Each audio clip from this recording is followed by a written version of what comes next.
नमस्कार दोस्तों, स्वागत है आप सभी का एक बार फिर से आपके अपने इस चैनल पर।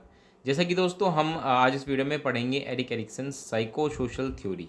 साइको सोशल थ्योरी एक इम्पॉर्टेंट थ्योरी है जो कि ये बताती है कि किस प्रकार से सोसाइटी किसी व्यक्ति के पर्सनैलिटी डेवलपमेंट में हेल्प करती है। एरिक्सन ने अपनी थ्योरी में ये बताया था कि कैसे एक व्यक्ति सोसाइटी के साथ इंटरेक्ट करता है और अपनी पर्सनैलिटी को डेवलप करता है। उन्होंने क्या किया था कि किसी व्यक्ति के पूरे लाइफ स्पैन को मतलब फ्रॉम बर्थ टू डेथ उसको 8 इंपॉर्टेंट स्टेजेस में बांटा और हर एक स्टेज में बताया कि किस प्रकार से व्यक्ति में एक खास तरह का वर्चू डेवलप होता है। तो ये थ्योरी बहुत इंपॉर्टेंट है एग्जाम पॉइंट ऑफ व्यू से। Frequently question CTET DSSB KVS इनमें पूछे जाते हैं। चलिए वीडियो की शुरुआत करते हैं, लेकिन उससे पहले अगर आप पहली बार मेरी वीडियो देख रहे हैं तो चैनल को सब्सक्राइब कर दीजिए और हाँ, वीडियो को लाइक करना मत भूलिएगा। चलिए वीडियो की शुरुआत करते हैं। सबसे पहले हम देखते हैं एरिक्सन की जो साइको सोशल थ्योरी है इसमें इन्होंने बेसिकली क्या कहा है। एरिक्सन की थ्योरी जैसे कि मैंने आपको अभी समझाया है कि एक 8 स्टेजेस में जो है साइको सोशल डेवलपमेंट बताया था एरिक्सन ने कि होता है। और ध्यान रखिएगा ये 8 स्टेजेस जो भी हैं ये एक ऑर्डर में होते हैं। ऐसा नहीं कि पहले कोई आ जाएगा उसके बाद कुछ आ जाएगा, नहीं। जो इन्होंने ये 8 स्टेजेस बताए हैं ये प्री डिटरमाइंड ऑर्डर में होता है और इसी ऑर्डर में हमें साइको सोशल डेवलपमेंट देखने को मिलता है। इसके साथ साथ हर एक स्टेज में एक जो पर्सन होता है वो एक खास तरीके का क्राइसिस फेस करता है। वो क्राइसिस क्या होता है अभी हम देखेंगे। इस वीडियो को जब आगे बढ़ेंगे ना धीरे धीरे तो समझेंगे, तो आपको चीज़ें समझ में आएंगी अच्छे से। तो उसमें क्या है कि एक साइको सोशल क्राइसिस से कोई पर्सन गुजरता है और उस दौरान जो वो क्राइसिस है वो उस व्यक्ति को पॉजिटिवली या नेगेटिवली अफेक्ट करता है उसकी पर्सनैलिटी को। अगर वो व्यक्ति सक्सेसफुली कंप्लीट कर लेता है हर एक स्टेजेस को, तो उसमें कुछ खास तरह की वर्चूज़ डेवलप होते हैं जैसे कि होप, विल, पर्पस, इंटीग्रिटी। लेकिन अगर वो फेल हो जाता है तो फेलर की वजह से क्या होता है उसके अंदर mistrust, guilt, role confusion, despair, इस प्रकार की चीज़ें डेवलप होती है। तो हो सकता है अभी आपको ये चीज़ समझ नहीं आ रही होंगी कि मैं क्या बातें कर रहा हूँ, लेकिन हाँ, जैसे जैसे अभी हम आगे बढ़ेंगे ना स्टेप बाय स्टेप तो आपको चीज़ें समझ में आएंगी। आगे बढ़ते हैं। देखिए सबसे पहले हम बात कर लेते हैं जो 8 स्टेजेस हैं एरिक्सन की थ्योरी के। एरिक्सन ने जो अपनी थ्योरी दी थी तो उन्होंने क्या किया था कि पूरे लाइफ स्पैन को उन्होंने बांट दिया था 8 स्टेजेस में, फ्रॉम बर्थ टिल डेथ, और हर एक स्टेजेस का उन्होंने नाम रखा था। आप यहाँ देख सकते हैं, आपको स्क्रीन पे दिख भी रहा होगा, ये कुछ 8 स्टेजेस हैं और हर एक स्टेजेस का यहाँ पे नाम दे रखा है। आपको ये हर एक स्टेजेस के नाम याद करने हैं ऑर्डर में। साथ के साथ आपको ये भी पता होना चाहिए कि किस वर्ष मतलब कौन सा साल जो होता है किस स्टेज में आता है। क्योंकि अभी DSSB में मुझे याद है अक्टूबर 17 में जो पेपर हुआ था उसमें एक क्वेश्चन डायरेक्टली पूछा गया था कि बताइए इनमें से मतलब 4 ऑप्शन दिए थे, उसमें एज लिखी थी कि बताइए इसमें से कौन सा एज है जो कि I think it was about industry versus inferiority. तो उससे रिलेटेड क्वेश्चन था जिसमें पूछा गया था कि इंडस्ट्री वर्सेस जो इन्फीरियोरिटी होती है वो किस स्टेज में आती है। तो आपको ये सारे स्टेजेस याद होने चाहिए। मैं फिर भी यहाँ पे एक बार पढ़ लेता हूँ। देखिए ट्रस्ट वर्सेस मिसट्रस्ट जो होता है वो 0 से 1.5 साल की एज में होता है। उसके बाद जो autonomy versus shame and doubt है ये 1.5 से 3 साल के बीच में होता है।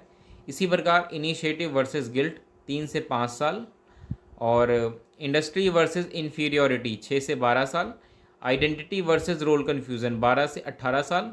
इसी प्रकार इंटीमेसी वर्सेस आइसोलेशन 18 से 40 साल के बीच का एज होती है। एंड जनरेटिविटी वर्सेस स्टेगनेशन ये 40 से 65 साल के बीच की एज होती है। और इंटीग्रिटी वर्सेस डेस्पेयर 65 एज के बाद से लेकर डेथ तक का जो टाइम होता है वो इसमें आ जाता है। आपको समझ नहीं आ रहा होगा लेकिन अभी आप समझेंगे एक एक करके।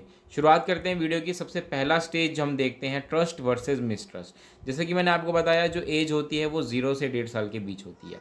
अब इसमें बेसिकली होता क्या है, आप देखेंगे 0 से 1.5 साल का जो बच्चा होता है बहुत ही मतलब बच्चा छोटा होता है।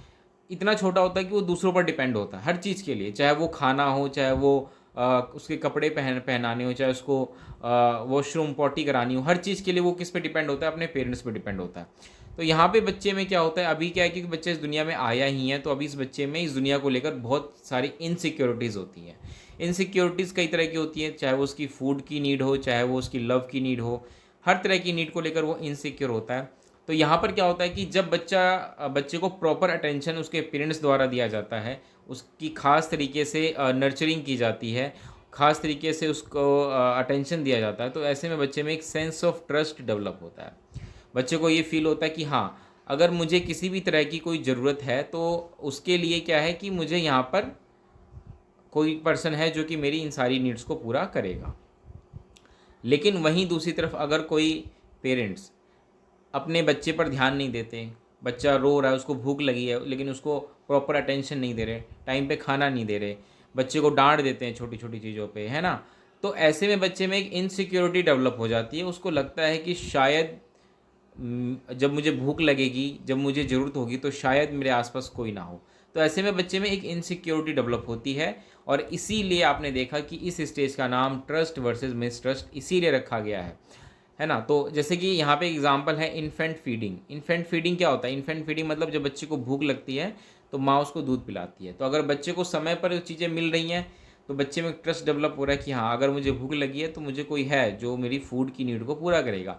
लेकिन वहीं बच्चा भूख से काफ़ी देर तक रो रहा है, काफ़ी देर से चिल्लाया जा रहा है, लेकिन उसकी मदर उस पर ध्यान नहीं दे रही। तो ऐसे में बच्चे में एक मिसट्रस्ट, इनसिक्योरिटी डेवलप होती है कि आने वाले समय में उसको उसका केयर कौन करेगा।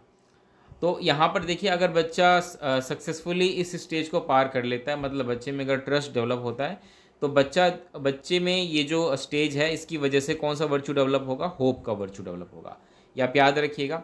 लेकिन अगर बच्चा फेल हो जाता है तो बच्चे में एक फियर सेंस डेवलप हो जाता है, जैसे कि मैंने अभी जस्ट डिस्कस भी किया था। ठीक है, तो आई होप आप समझ पाएंगे ट्रस्ट वर्सेस मिसट्रस्ट।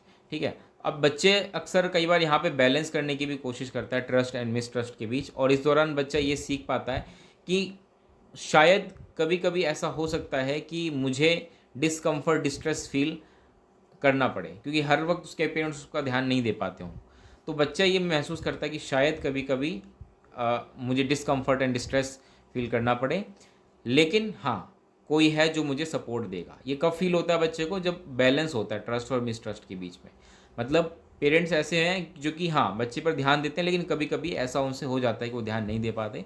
तो ऐसे में बच्चे में एक ख़ास तरह का कंसेप्ट डेवलप होता है, जिसमें कि वो डिस्कम्फर्ट और डिस्ट्रेस को भी समझता है, साथ के साथ वो ये भी देखता है कि हाँ, कोई है जो मुझे सपोर्ट प्रोवाइड कराएगा जब मुझे ज़रूरत होगी। Next is autonomy versus shame and doubt, जो कि 1.5 साल से लेके 3 साल की जो एज होती है उसमें हमें देखने को मिलती है। इस स्टेज में क्या होता है कि बच्चा जनरली बच्चा क्या होता है कि वो फोकस करता है खुद पर, खुद को एक सेंस ऑफ इंडिपेंडेंस लेकर आता है खुद में। सेंस ऑफ इंडिपेंडेंस का क्या मतलब है कि हाँ, बच्चा अब ये सोचता है कि अब मैं छोटे छोटे काम खुद से करने की कोशिश करूँगा। तो एक तरीके से वो अपने ऊपर जो फिजिकल स्किल्स होता है उन पर कंट्रोल करने की कोशिश करता है। और इसी दौरान यहाँ पे एक बच्चे के साथ कैसा ट्रीटमेंट किया जाता है पेरेंट्स के द्वारा, ये बहुत इंपॉर्टेंट है। देखिए, अगर बच्चे को ऑटोनॉमी दी जाती है, ऑटोनॉमी मतलब ये है कि हाँ, बच्चा जो करना चाह रहा है उसको करने दिया जाता है, बच्चे को बल्कि सपोर्ट करते हैं पेरेंट्स, इनकरेज करते हैं, तो ऐसा बच्चे में ऑटोनॉमी डेवलप होती है। ऑटोनॉमी डेवलप होने का मतलब खुद के ऊपर एक तरीके से विश्वास डेवलप होता है कि हाँ, मैं ये चीज़ें कर सकता हूँ। वहीं दूसरी तरफ अगर पेरेंट्स द्वारा ऐसा नहीं किया जाता, मतलब बच्चा अगर कुछ करने की कोशिश करता है लेकिन पेरेंट्स क्या करते हैं, उसको डांट देते हैं या क्रिटिसाइज़ करते हैं, उसको कुछ नहीं करने देते, तो ऐसे में बच्चे में क्या डेवलप होता है? Shame and doubt. इसको एग्जाम्पल से समझने की कोशिश करते हैं। For example, putting on clothes and shoes and toilet training. अब मान के चलिए कोई छोटा बच्चा खुद से कपड़े पहनने की कोशिश कर रहा है, मतलब 1.5 या 2 साल का बच्चा खुद से कपड़े पहनने की कोशिश करता है, तो कुछ पेरेंट्स होंगे जो हाँ, उसको इनकरेज करेंगे कि ठीक है बेटा, आप खुद से एफर्ट करो, अगर कहीं दिक्कत होगी तो हम हैं।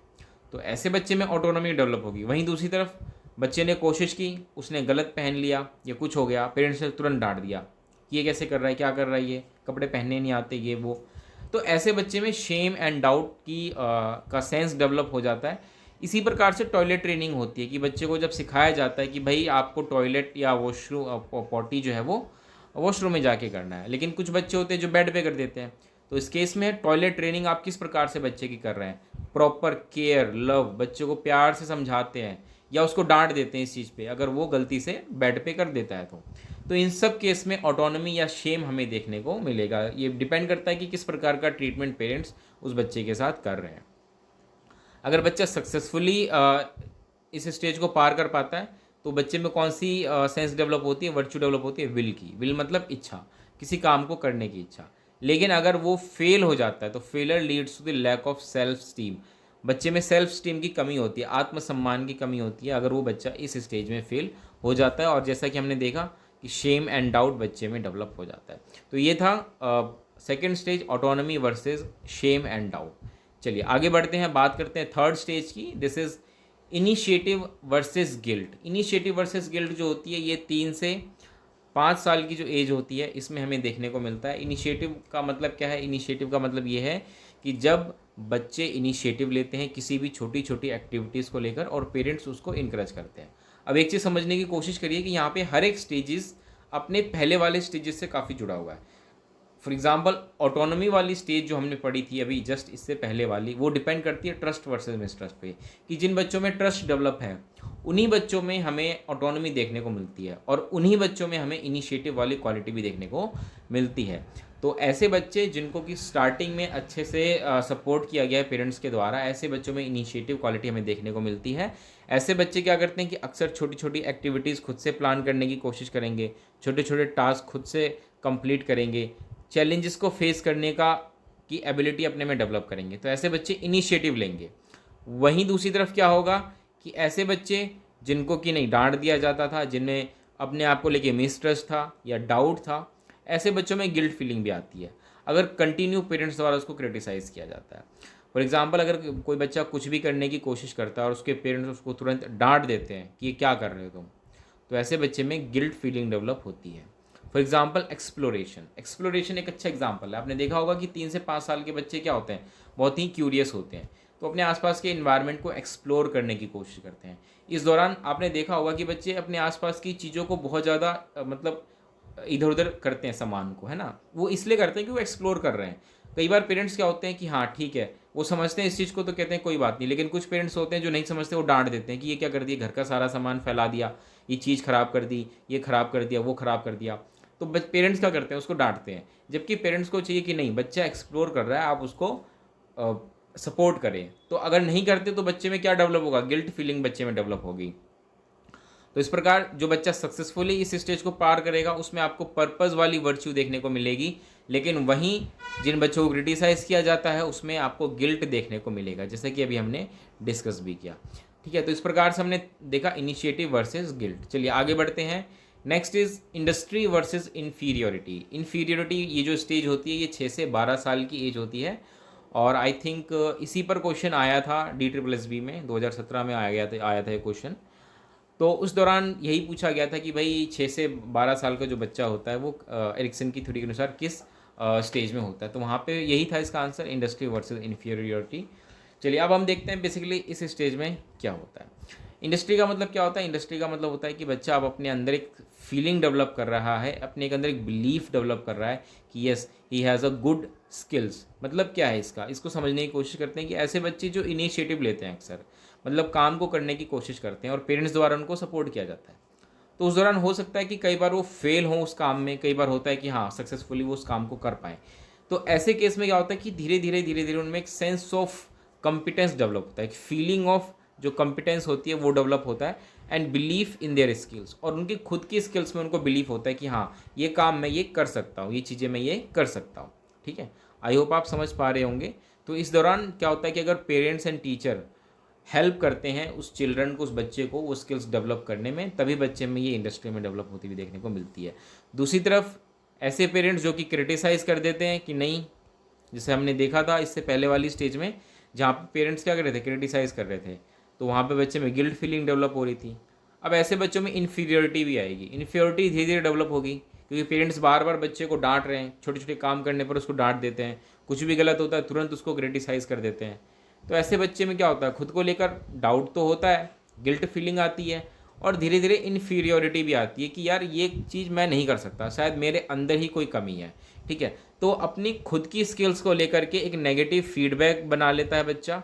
ठीक है, और क्योंकि नहीं नेगेटिव फीडबैक क्योंकि बच्चे को मिल रहा होता है तो अपने स्किल्स को लेकर के गलत सेंस डेवलप कर लेता है, एक सेंस ऑफ इन्फीरियोरिटी डेवलप कर लेता है कि शायद मैं ये काम कर ही नहीं सकता। ठीक है, तो इस प्रकार से क्या होता है कि ये सारी चीज़ें हमें देखने को मिलती हैं।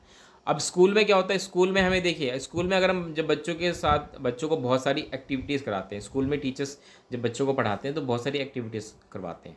तो उस एक्टिविटी में जब बच्चा पार्टिसिपेट करता है तो वो देखता है कि हाँ मेरे अंदर वो कॉम्पिटेंस डेवलप हो रहा है कि नहीं, मतलब मेरे अंदर वो एबिलिटीज़ हैं या नहीं, मैं वो चीज़ें कर सकता हूँ या नहीं कर सकता बाकी बच्चों की तरह। तो बच्चे में धीरे धीरे वो कॉम्पिटेंस डेवलप होता है, वो कंपैरिजन करता है खुद को बाकी बच्चों के साथ कि उसके मुकाबले मैं ये काम कर पा रहा हूँ, या वो ये करता है तो मैं भी ये कर सकता हूँ, ठीक है। और क्योंकि जो वहाँ पे फिर स्कूल्स में टीचर्स द्वारा उस बच्चे को बार बार फीडबैक दिया जाता है, रेनफोर्समेंट दिया जाता है, तो ऐसे बच्चों में हमें इंडस्ट्री देखने को मिलती है। लेकिन हाँ, अगर टीचर भी क्रिटिसाइज़ कर देते हैं बच्चे को, कोई काम करने से मना करते हैं या कुछ गलत कर दे तो नेगेटिव फीडबैक दे देते हैं बहुत ज़्यादा ही, तो ऐसे में बच्चा क्या होता है कि हाँ, उसमें इन्फीरियरिटी कॉम्प्लेक्स हमें देखने को मिलता है। चलिए, अब ऐसे बच्चा जैसे जो कि सक्सेसफुली इस स्टेज को पार करता है उसमें कॉम्पिटेंस हमें देखने को मिलता है, लेकिन हाँ, जो फेल हो जाता है उसमें हमें इन्फीरियरिटी देखने को मिलता है। नेक्स्ट है identity versus role confusion. Identity versus role confusion जो होती है 12 से 18 साल के बच्चे के बीच में होती है, जो कि एक एडोलेसेंस एज होती है। एडोलेसेंस एज में आपको पता होगा कि बच्चे जनरली अब एक खास तरह की स्ट्रगल से गुजरते हैं, जो कि इमोशनली तो होती हैं, साथ ही साथ एक इम्पॉर्टेंट क्वेश्चन उनके दिमाग में घूम रहा होता है उस दौरान, that is the sense of self and personal identity. Sense of self and personal identity, इसका मतलब क्या है? इसका मतलब ये है कि बच्चा अब धीरे धीरे ये सोचने लगता है अपने बारे में कि आखिर मैं किस चीज़ के लिए बना हूँ, या मुझे क्या करना है आगे लाइफ में। चाहे वो आप देख लीजिए कि इस स्टेज में बच्चे अपने करियर को लेकर बहुत ज़्यादा परेशान होते हैं कि उन्हें अब आगे क्या करना है, 12वीं के बाद आगे क्या करना है। तो एक तरीके से उनमें sense of self and personal identity इस स्टेज में बच्चा ढूंढता है खुद को लेकर। उसके लिए हो सकता है वो बहुत सारे एक्सप्लोरेशन करे personal values, beliefs and goals को लेकर के। तो इस स्टेज में हमें ये चीज़ें देखने को मिलती हैं। लेकिन अब यहाँ पे होता क्या, देखिए, ऐसे बच्चे जो कि अभी तक हमने देखा ना सक्सेसफुली हर एक स्टेजेस को क्रॉस करते हुए आ रहे हैं, तो ऐसे बच्चे जो कि हर एक स्टेजेस से गुजरते हुए आ रहे हैं, जिन बच्चों को अपॉर्चुनिटी दी जाती है इंडस्ट्री, या जैसा हमने देखा भी कि बच्चे जब डिफरेंट डिफरेंट चीज़ें करते हैं उनमें कॉम्पिटेंस डेवलप होता है, तो उनमें धीरे धीरे आइडेंटिटी भी डेवलप होती है। वो समझ पाते हैं कि हाँ, मेरा किस चीज़ में इंटरेस्ट है, मेरी मतलब किस चीज़ में मेरा इंटरेस्ट है, क्या वैल्यूज़ हैं, क्या गोल्स हैं, है ना। और उस प्रकार वो धीरे धीरे अपनी एक यूनिक आइडेंटिटी बनाना शुरू कर लेते हैं। फॉर एग्जांपल, मान के चलिए एक छोटे बच्चे को जिसको शुरू से ही डांस में इंटरेस्ट था, उसको डांस करने दिया गया, पेरेंट्स द्वारा सपोर्ट किया गया, टीचर्स द्वारा सपोर्ट किया, और जब बच्चे ने देखा कि हाँ, मैं अच्छा डांस कर रहा हूँ, तो उसको एक बिलीफ अपने अंदर होता है कि हाँ, मेरे अंदर ये कॉम्पिटेंसी है। अब बच्चा जब बड़ा होगा, 12, 13, 14 साल का हो जाएगा, तो इस स्टेज में आने के बाद बच्चा खुद को आइडेंटिफाई करेगा कि हाँ, मेरा जो गोल है, मेरा जो करियर है, वो क्या है, वो डांस में ही है। तो यहाँ पे बच्चा अपने लिए एक आइडेंटिटी बना लेता है। वहीं दूसरी तरफ ऐसे बच्चे जो कि अभी तक इन्फीरियरिटी कॉम्प्लेक्स में हैं, उनको नहीं पता होता कि वो क्या अच्छा कर सकते हैं, क्या उनकी पॉजिटिव चीज़ें हैं, क्या उनकी नेगेटिव चीज़ें हैं, ऐसे बच्चों में हमें अभी भी रोल कन्फ्यूज़न देखने को मिलता है। ठीक है, तो ये चीज़ें हमें इस स्टेज में देखने को मिलती हैं। जैसे कि मैंने बताया अभी यहाँ पर देखिए, जैसे कि हमने पढ़ा भी आइडेंटिटी वर्सेस रोल कन्फ्यूज़न, तो ऐसे बच्चे जो कि सक्सेसफुली इस स्टेज को पार करते हैं उनमें फिडिलिटी होती है, मतलब काम के प्रति सत्यनिष्ठा या किसी के प्रति सत्यनिष्ठा। ऐसे लोग अपने आप को कमिट कर पाते हैं अपनी चीज़ों को लेकर, गोल को लेकर। फॉर एग्जांपल, अगर किसी बच्चे को पता है कि मुझे बड़ा होकर एक अच्छा डांसर बनना है, तो उसमें अपने डांस प्रोफेशन को लेके एक फिडिलिटी होगी, यानी कमिटमेंट होगी कि हाँ, मुझे इस चीज़ में अच्छा करना है। वहीं ऐसे लोग जो कि फेल हो जाते हैं, उसमें हमें रोल कन्फ्यूज़न देखने को मिलता है। ठीक है, आई होप आप समझ पा रहे होंगे आइडेंटिटी वर्सेस रोल कन्फ्यूज़न। चलिए आगे बढ़ते हैं। Next is intimacy versus isolation, जो कि 18 से 40 साल की बीच की एज होती है। अब 18 से 40 साल की एज आप देखेंगे तो ये ऐसी एज होती है जिसमें कि मोस्टली लोग अपना करियर सेलेक्ट कर लेते हैं और एक शादीशुदा ज़िंदगी इस स्टेज में बिताते हैं। अब क्योंकि ऐसे लोग क्या होते हैं कि हमने अभी देखा कि अपना एक करियर बना के लाइफ सेट कर लेते हैं और शादीशुदा ज़िंदगी वो बिताते हैं, तो ऐसे लोग इंटीमेसी की तरफ ज़्यादा होते हैं। इंटीमेसी का मतलब ये होता है कि अब वो दूसरों के साथ एक रिलेशनशिप बनाने की कोशिश करते हैं, एक फैमिली बनाने की कोशिश करते हैं, फ्रेंड सर्कल अपना मतलब अच्छा करते हैं, मजबूत करते हैं, घर परिवार में रिश्तेदारों पर वो अच्छे रिलेशनशिप रखने की कोशिश करते हैं, या अपना जो नेटवर्क होता है, मतलब सोसाइटी में भी खुद को बाकी लोगों के साथ अच्छा संबंध स्थापित करने की कोशिश करते हैं। लेकिन ये वही लोग कर पाते हैं जिनमें कि एक अच्छा सेंस ऑफ आइडेंटिटी डेवलप हो चुका हो, जिनको पता हो कि मुझे आगे फ्यूचर में क्या करना है और उसको लेकर वो आगे मतलब कंटिन्यू रहते हैं, उस पर काम कर रहे होते हैं। तो ऐसे लोगों में धीरे धीरे इंटीमेसी आती है। ऐसे लोग एक स्टेज के बाद क्या करते हैं कि हाँ, बाकी लोगों के साथ एक अच्छा रिलेशनशिप बनाने की कोशिश करते हैं। तो individual who successfully navigate this stage are able to form intimate reciprocal relationship with others. वहीं ऐसे लोग जो कि अभी तक रोल कन्फ्यूज़न में हैं, जिनको नहीं पता कि उनको क्या करना है, ऐसे लोगों में आइसोलेशन आ जाता है, क्योंकि वो बाकी लोगों के साथ कैसे अच्छा रिलेशनशिप बना पाएंगे जब वो देखेंगे कि बाकी लोग तो आगे बढ़ रहे हैं, वो पीछे हैं। तो ऐसे लोगों में ऑटोमेटिक धीरे धीरे आइसोलेशन आने लगता है खुद को लेकर के, क्योंकि उनमें वैसे ही गिल्ट फीलिंग है, तो आइडेंटिटी क्राइसिस से वो गुजर ही रहे हैं। तो ऐसे लोगों में आइसोलेशन हमें देखने को मिलता है, क्योंकि अक्सर ऐसे लोगों में रिजेक्शंस भी काफ़ी ज़्यादा होते हैं। कई बार जब ये सोसाइटी में बाकी लोगों के साथ जाते हैं या किसी रिलेशनशिप में जाते हैं, तो ऐसे लोगों को कई बार रिजेक्शन भी फेस करना पड़ता है, जिसकी वजह से ये आइसोलेशन में भी आ जाते हैं। तो ऐसे लोग जो सक्सेसफुली इस स्टेज को पार कर लेते हैं, उनमें लव की वर्च्यू डेवलप हो जाती है। वहीं दूसरी लोग जो कि इस स्टेज को सक्सेसफुली पार नहीं कर पाते, ऐसे लोगों में अक्सर isolation, loneliness and some time depression, इस तरह की चीज़ें हमें इन लोगों में देखने को मिलती हैं। आगे बढ़ते हैं। Next is generativity versus stagnation. बहुत ही इंपॉर्टेंट है। देखिए, ये जो एज होती है 40 से 65 साल की एज होती है। अब एक 40 साल का बंदा अपना करियर तो बना ही चुका होता है। मोस्टली जिन लोगों में आइडेंटिटी डेवलप हो जाती है, जिनको पता होता है कि मुझे क्या करना है, ऐसे लोग करियर सेट कर चुके होते हैं। और जनरली 40 साल की एज को मिड एज क्राइसिस भी कहा जाता है, क्योंकि इस स्टेज में आने के बाद जो पर्सन होता है वो ये सोचता है कि मैंने अपनी आधी ज़िंदगी गुजार दी, अब जो आगे बची हुई आधी ज़िंदगी है मुझे उसको कैसे गुजारनी है। तो अक्सर ऐसे लोगों में जो जिनमें अच्छी आइडेंटिटी डेवलप हो जाती है, जो अच्छी तरीके से प्रोफेशनली सेट हो जाते हैं, उनमें जनरेटिविटी डेवलप होती है। जनरेटिविटी मतलब ये होता है कि अब ये सोचते हैं कि क्यों ना मैं अपनी सोसाइटी को या इस दुनिया में अपना ये कंट्रीब्यूशन दूँ, मतलब वैल्यूएबल कंट्रीब्यूशन। ये कंट्रीब्यूशन कैसे भी हो सकता है वो अपने फैमिली के लिए ही कुछ करें, फैमिली में रिलेटिव्स के लिए, या कई बार वो अपनी सोसाइटी के लिए ही कुछ करें जिस सोसाइटी से बिलोंग करते हैं, ठीक है, या कई बार वो अपने आसपास के लोगों के लिए हेल्प करते हैं, ठीक है। तो इनकी ये जो मतलब जो जनरेटिविटी है, ये किसी भी फॉर्म तरीके से हो सकती है। हो सकता है कि वो अपने बच्चे को सक्सेसफुल बना दें, वो भी एक तरीके से जनरेटिविटी है, क्योंकि वो अपने बच्चे के लिए क्या कर रहे हैं, कंट्रीब्यूशन कर रहे हैं। या हो सकता है कि ये लोग सोसाइटी में कुछ पॉजिटिव चेंज लाने की कोशिश करें। तो ऐसे लोग कई बार एनजीओज़ वगैरह चलाते हैं, ठीक है, या आप देखेंगे बड़े लेवल पे कैंप्स वगैरह लगाते हैं जिससे कि लोगों की भलाई हो। तो इस तरीके से आप देखेंगे इनमें जनरेटिविटी की सेंस डेवलप होती है। वहीं दूसरी तरफ जो लोग इस क्राइसिस से गुजरते हैं कि भाई क्या करना है क्या नहीं करना, मतलब कि रोल कन्फ्यूज़न और आइसोलेशन, तो ऐसे लोगों में स्टेग्नेशन हमें देखने को मिलता है। ठहराव उनकी ज़िंदगी में आ जाता है। उनमें ये फीलिंग आती है कि शायद अब मेरी जो एज है काफ़ी हो गई है और बाकी जो एज है अब मैं कुछ कर नहीं सकता। तो इस तरह की फीलिंग उनमें आ जाती है, जिसमें कि वो खुद को लेकर डाउटफुल होते हैं कि हाँ अब मैं शायद कुछ नहीं कर सकता, और वो एक स्टेग्नेशन फील करते हैं अपने आप को लेकर कि हाँ अब मेरी ज़िंदगी में ऐसा ठहराव आ गया है, जो कुछ भी मैं कर सकता था शायद मैं पहले कर पाता, लेकिन अब मैं ऐसा कुछ नहीं कर सकता। ऐसी फीलिंग इनमें आती है, इसको बोलते हैं स्टेग्नेशन। चलिए नेक्स्ट नहीं, पहले हम देख लेते हैं इनमें क्या वर्च्यू डेवलप होता है। कि जो लोग सक्सेसफुली इस स्टेज को पार करते हैं, उनमें केयर की वर्च्यू डेवलप होती है। वहीं जो जिनमें जो फेल होते हैं, उनमें जनरली स्टेग्नेशन, जैसा कि हमने देखा था, शैलो इन्वॉल्वमेंट या स्टेग्नेशन एक ही बात है, ये इनमें डेवलप हो जाती है। Next is ego integrity versus despair, जो कि 65 ईयर्स की एज के बाद डेवलप होती है, जो कि डेथ तक चलती है। अब देखिए, हम सभी कभी ना कभी इस स्टेज में जाएंगे, लेकिन देखिए ये स्टेज हमारी लाइफ का एक सत्य है। इसमें देखिए क्या होगा, जब हम 65 साल के हो जाएंगे, आप में से मोस्टली लोग गवर्नमेंट जॉब ले लेंगे, 60 साल बाद रिटायर हो जाएंगे, 5-6 साल बाद और अपनी फैमिली में इन्वॉल्व रहेंगे, अपनी जिम्मेदारियों को पूरा करेंगे। लेकिन 65 साल 70 साल की एज के बाद आपको दिखेगा कि आपकी सारी जिम्मेदारियाँ भी पूरी हो गई हैं, और आप, क्योंकि अब आप तो जॉब कर नहीं रहे, आप घर पे बैठे हैं और आपकी सारी जिम्मेदारियाँ भी पूरी हो गई हैं। तो अब आप क्या करेंगे, अब आप सोचेंगे, थिंकिंग करेंगे। किस बारे में थिंकिंग करेंगे, आप थिंकिंग करेंगे अपने पास्ट के बारे में।